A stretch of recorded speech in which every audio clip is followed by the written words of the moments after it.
It's ya boy, Pasteloween with another video, this time making a collaboration with another fellow creator. She came to me asking if I wanted to do a collab, and since I never made one before, I might as well do it. Hey, Z here, or as many people call me, Mama Goat. While I never talked about cartoons on my own channel, I've always wanted to make something cartoon related. So here I am. Well, Pastel, what are we going to be doing today?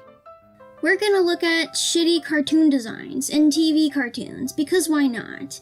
Usually when you're made to do character designs for TV shows, you want it to be both appealing and recognizable, but also make it say something about the character itself. Clearly, none of the people who designed these shows know how to draw something decent for a kid's cartoon. So, in other words, they have no talent. Well, if we're going to be looking at terrible designs, we might as well get it over with. Number 1, Atlas from Astro Boy. The 80s was a very strange in-between frame for anime. We got iconic cartoons like Dragon Ball with very recognizable designs, but most of the characters from this era have a weird stiffness and uncanniness to them, especially the 80s Astro Boy, where it seemed like they made an active decision to make the characters look as dead-eyed as possible. One character in particular, Atlas, has a truly distinct and horrible design. He was meant as a rival to Astro Boy, and was later discovered to be his brother, which explains their similarities in design. Atlas has this strange orange skin and blonde hair, with these unnecessary details on his eyes that look like wings. And for whatever reason, he has nipples. Why? Why? Astro Boy doesn't have nipples, why does he need nipples? He also has this gloss on his skin, which makes him even more uncomfortable to look at. Like, come on, who looked at this and said, yeah, that's appealing? What probably happened is that there wasn't much checkup on the design department for the show, and they just ran with whatever they had. Tezuka had hit or miss character designs. Either they were really cute and recognizable, or they were just bright and horrendous. But yeah, Atlas is ugly. Nothing more can say. Or maybe this whole time this was intentional. Number 2, The Wacky Adventures of Ronald McDonald. Yes, a weird one. This was a series of course made by McDonald's, the episodes having live-action segments at the beginning and then went on to have the rest animated. Not a very strange formula, but I'm sure the series would have been fine or mediocre if the character designs weren't so horrible.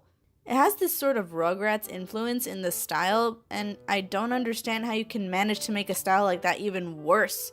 The animation itself isn't bad, but the style just kills it for me. Surely a forgettable cartoon, however, thanks to not aging well, this will go down as one of those creepy lost vintage tapes. Number 3, Dorbies. I think everyone knows of this horrendous looking Christian cartoon, but in case you haven't, here's what it is. The Dorbies is a failed pilot meant for teaching Christian values to kids. They were made by the Gaithers, also known for making a similar styled show called Gaither's Pond. This by far is the ugliest thing that the company has made, as it features these, what are seeming to be VeggieTales knockoffs, but instead of vegetables, they're these sphere things. They have big bug eyes, and they always seem dead inside, as the eyes never look at anything in their environment. The movements just are overall creepy, and it just looks like a satanic ritual rather than a Christian kids film. This pilot alone features the strangest, most uncanny looking animation I've ever seen from a 3D animation. I see why this pilot failed. This is the stuff of nightmares. Somehow though, Gaither's Pond is made by the same production studio with similar animation and became an actual show. It's not as atrocious looking, but it's still overall bad. Number 4, As Told by Ginger. I'll be fully honest, this show was never a part of my childhood, mainly because I always found the style ugly.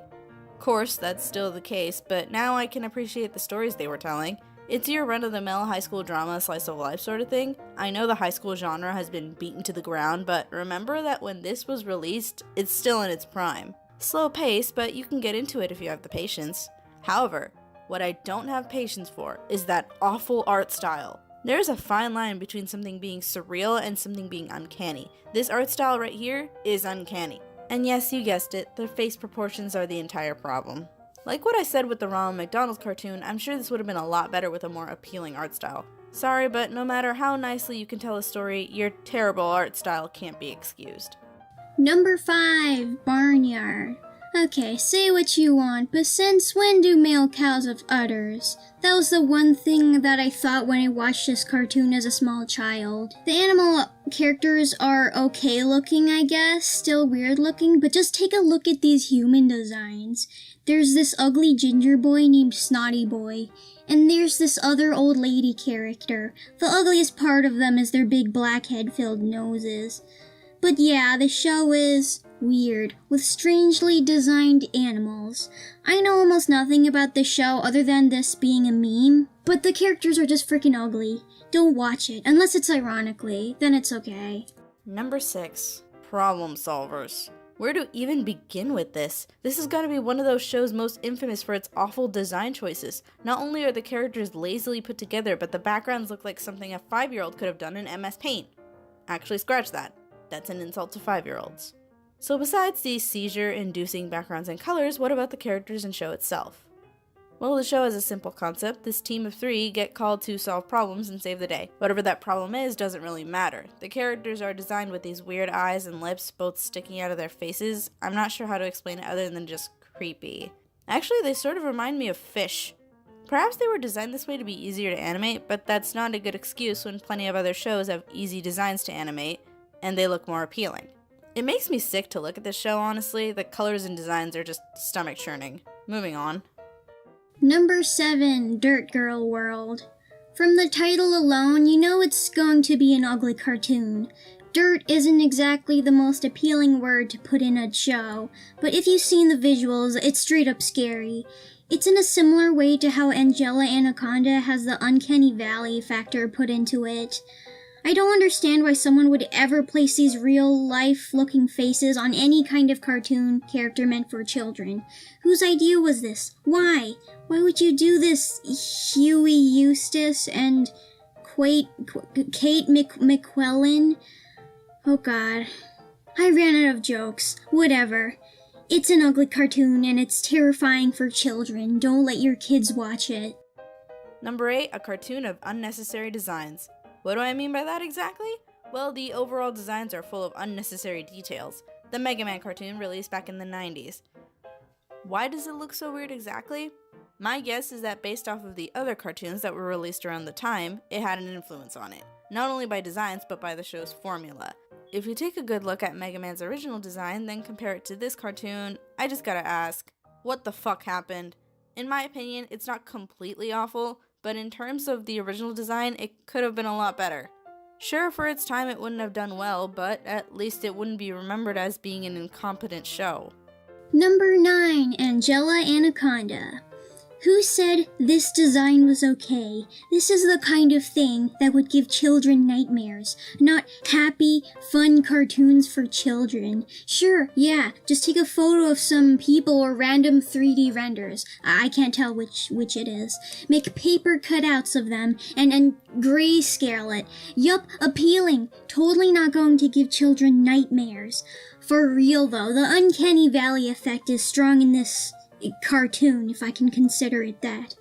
It's like trying to take the charm of South Park's paper cutout style and destroying that very charm that at the same time. Imagine you wake up at 6 a.m., still half asleep, you turn on the television to see what's going on, and you see this on your TV screen.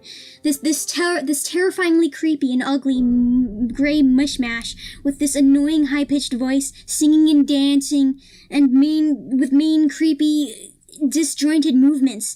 This would terrify you as a kid. No wonder why this is most known as the fever dream of kids shows. Wow, going a little overboard there, aren't you?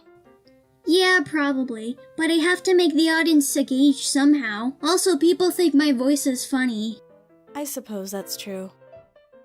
Anyways, we would have had a number 10, but that Angela Anaconda show was so bad that we just had to end it there. Just couldn't be bothered. Nope. It's been Pasteloween, aka Rubber Hose Anime, signing off. Have a good day and subscribe to Miss ZZ on YouTube. Thanks, goodbye.